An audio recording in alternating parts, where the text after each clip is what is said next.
Parks, streets, towns, and counties all got their names from somewhere. Yeah, they did, but do you know the stories behind the names? Well, KIMT News 3's Gwen Siewert is in Studio 3 with a special report on the mystery of why. Ever wonder about the name of your hometown, your favorite park, or even streets you pass through every day? Or maybe some of the most distinct features of our landscape have left you wondering why? Here's your answer. 18,000 people call Albert Lea home. It's a name many don't think about, but the town got this moniker in a case of chicken or the egg. Here I am at beautiful Fox Lake. It's one many of you probably know, and it's a lot closer than you may think.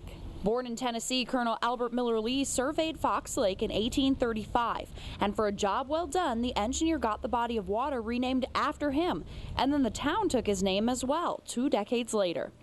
Another curious spot in the land between the lakes has gone by several names. This is Monkey Island, this is Dress Island, this is Hansen Island, and this is Catherine Island.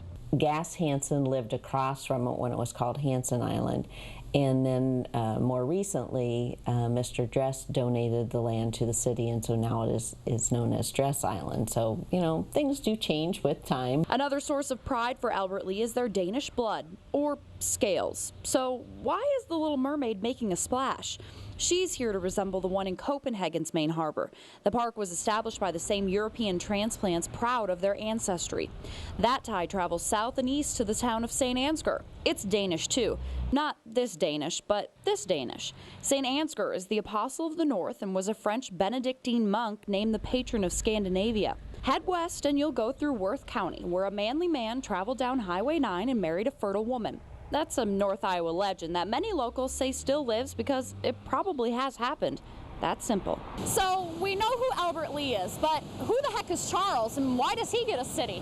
The funny thing is, the guy who founded this town wasn't even named Charles. Joseph Kelly named this Winnebago Indian village Charlestown in 1851 in honor of his son.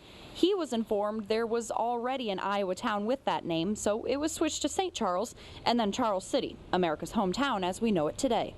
Where I'm standing right now is actually the second highest point in the state of Iowa. At 1,450 feet above sea level, this little beauty was built. But do you know why?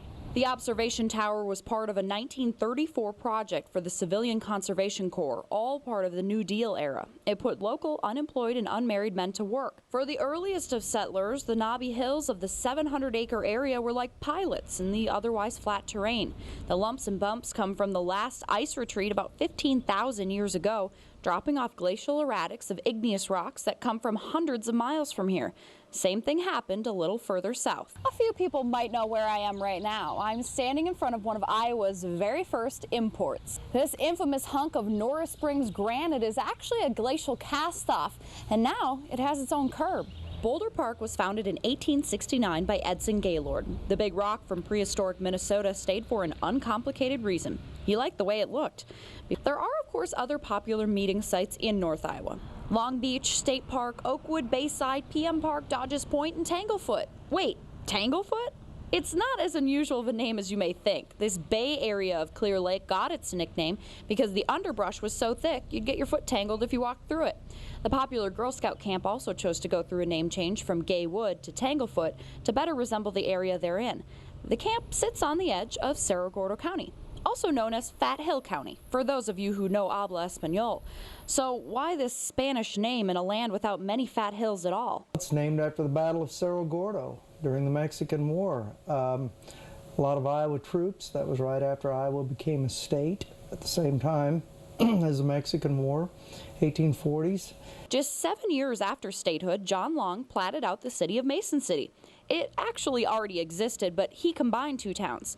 To this day, some of you may be living in Masonic Grove, and some of you may be living in Shibboleth. We wanted to name it Masonville, and the post office informed him there already was a Masonville, Iowa, which there is. It's, I believe, southeast of Iowa City. So he had to name it Mason City, and that's the end of it.